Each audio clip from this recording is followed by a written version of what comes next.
Come on, baby.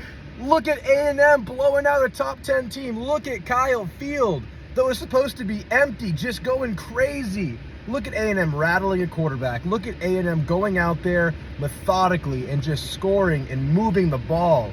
Look at Connor Weigman back in action, looking like the old Wiggy, looking like himself, looking calm, cool, and collected. I could not be more excited to talk to you guys right now. I mean, when we got to savor these. How often do you feel this good after an Aggie win? How often are you this ecstatic, this hopeful, this optimistic, set up for the future, on a good trajectory after a single game? Well, really a body of work. We talked about 4-1. This was the game that mattered. This was the game that put us on the map. 4-1 set you up to go 5-1 versus Missouri. That's what 4-1 did to you, for you, and you capitalized. Let's talk about the game, man. Offense, obviously, Connor Weigman. Some of us were shocked. There were rumblings all week that this was the case, and it ended up being true. Connor was healthy, but not only that, he started and he played the whole game. Methodical, systematic, controlled, steady offensive performance today. They just moved the ball consistently. They found the soft spots in the defense. They found the holes running the ball. And they just were a steady force throughout the whole game. Noah Thomas, still looking like a wide receiver one. Did you see him on that catch and run on that? I think it was like a comeback route or a curl. He just makes like 3 guys miss, turns a 15-yard gain into like a 35-yard gain. Terry Bussey, probably his most productive game of his young career so far. Doing a lot of things out there, getting handoffs. Got a nice outside shoulder grab. Just some beautiful balls by Connor, man. Beautiful, beautiful ball placement. Reading the defense, controlling the offense. The offense just looked more... I mean, I thought Reed did a really good job running the offense. But I thought there was another level to it today. I thought they got in and out of plays even better, more effectively. I thought Connor took what was there, man. That was the beautiful thing about his game. He was looking downfield, but he was finding the checkdowns, finding the next levels of his progression. Not like the Notre Dame game. He was patient. He was as cool as a cucumber out there. I mean, he looked bored out there in a good way. Like, I'm sitting bottom second deck. I can't see like the facial expressions or the little minute animations and stuff. But did you guys see it? I just thought he looked so poised in the game, but also in the huddle, in between plays.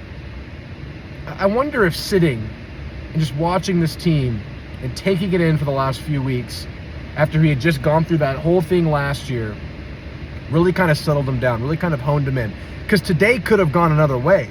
For Connor, you come in and the pressure's on starting the game. I mean, you've won 3 in a row. I don't think the offense has been clicking. We talked about this. But if Connor goes in there and throws a couple picks or, God forbid, loses the game, that's a bad look. Even though we'd probably be reading more into it than we would have needed to, it's still a bad look. So there was pressure. Big game.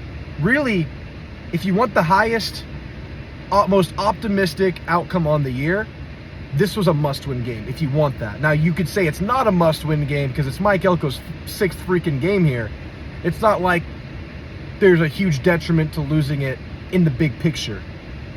But to keep the year alive, to keep the year flowing, it was a big game. So just a pause on Connor, man. He was accurate, made good decisions, took his shots, and he had a great game. I think he was like 18 for 22 for 250 yards. Beautiful day by Connor Weigman. But the great thing about the offense was they were once again a balanced attack.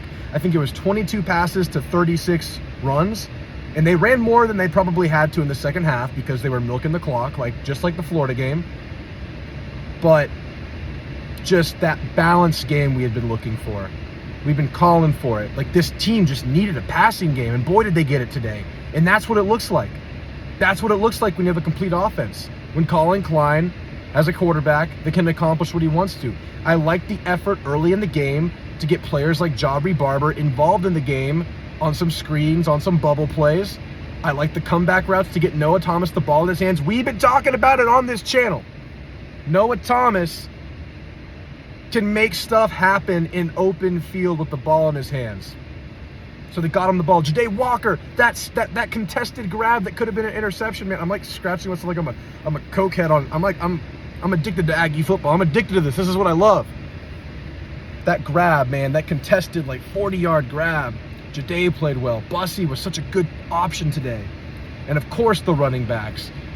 Amari, beautiful vision. I think it was the second drive, where he found a crease, but then he ran away from the safety, but like between the safety and the corner, just kind of got right to the goal line. Amari had some good plays, but Le'Veon, man, I've been trying to hype up your speed because people want to say you're slow. You don't have NFL burst. You're just a power back.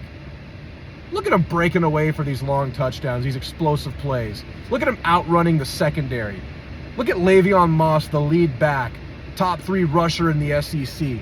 Gonna keep building and building and building all year. Am I done gushing about this offensive performance yet?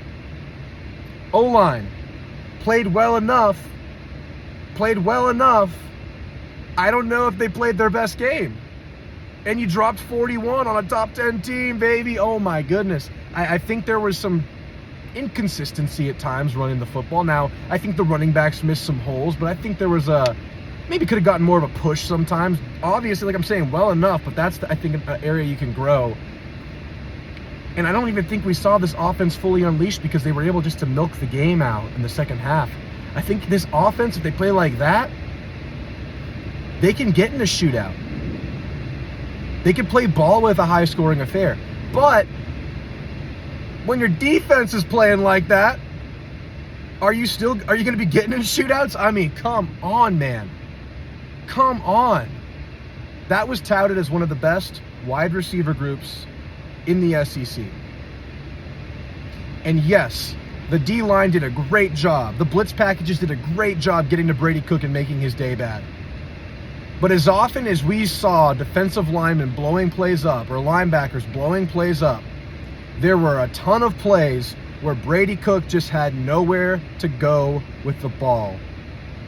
This DB group is real. It's a strength of the team. We talked about it in the offseason, how that's your biggest room for improvement, them and O-line, maybe on the team. Will Lee, looking like an NFL player. Des Ricks out there, got picked on maybe once early in the game, but after that, no problem. Jaden Hill got burnt in the game. Now, a penalty called that play back. We're obviously watching out for that, but I thought BJ Mays had himself another decent little game. Safeties have been solid. Tackling was good for the most part. A couple, later in the game, maybe got a little complacent. Common thread, keep that in mind. Same thing happened in the Florida game. Maybe a little bit in the Bowling Green game. But for the most part, really, really good. And obviously, man, the D-line, the blitz package, that was an O-line that needed to be tested because they looked somewhat shaky. And we made them look bad. Rodas Johnson getting the solo sack. Nick Scorton just blowing people up out there. Oh my goodness. Torian York got his number called. He got his name called in the game. Got himself a sack. Brady Cook had a bad day, man. He was having a bad year for the most part. Bad, maybe not bad, but a disappointing, surprisingly worse than expected year so far. He had a bad day today. I think it was like 18 of 33 or less than that. Just taking so many hits, man. Took a ton of hits. Even when he got the ball out, he was getting hit. And like I said, complimentary football. Let's stop and talk about that. That's been a problem with A&M over the last couple of years. You just didn't have both sides clicking at the same time enough. Well, this game, you had complimentary football between defensive front and secondary. They helped each other out. And then you had offense-defense complimentary football. You held them to 250 yards total. And you got over 500 yourself. That's complimentary football. You won time of possession by 5 minutes. That's complimentary football. Offensively, run game and pass game. Complimentary football. A complete football game. A complete football game. You had 10 penalties, though. And like I said, still room to improve with the offensive line. I think find some more consistency there, but we're confident in that group. If this is the A&M we see for the rest of the year and they just keep improving, because that needs to continue to be a theme on this team. Improvement, young team, new staff, transfer portal players. Don't stop now. Don't stop now. Keep it building. Keep it going. Attack the bye week. Let me ask you guys this question. Do you think A&M's ahead of schedule right now? Presented this question a couple times this week. I do think they're ahead of schedule because I had 4-1. I had A&M dropping this game going into the year. I changed that week to week after we saw Missouri. If this A&M shows up, I'm picking A&M in a lot of different games. But is 5-1 ahead of schedule? I think absolutely. Mike Elko is way ahead of schedule, but we don't want to get ahead of things.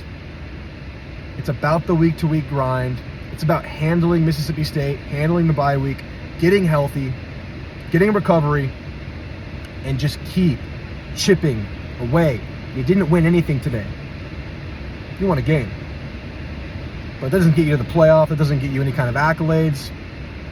You set yourself up for more success. You bought yourself time to get better and better. And boy, have they already taken strides. They got to keep doing it, man. Because 5-1 doesn't mean much if you drop a few more games. Look, we're not going to get ahead of things on this channel. Obviously, there's going to be A&M, playoff chatter out there. I mean, I'll talk about it, but I'm not hyping that up yet. We got a long way to go. We're not there yet. But I think the team can't think like that. The team can't go there. I mean, you are building a resume, though.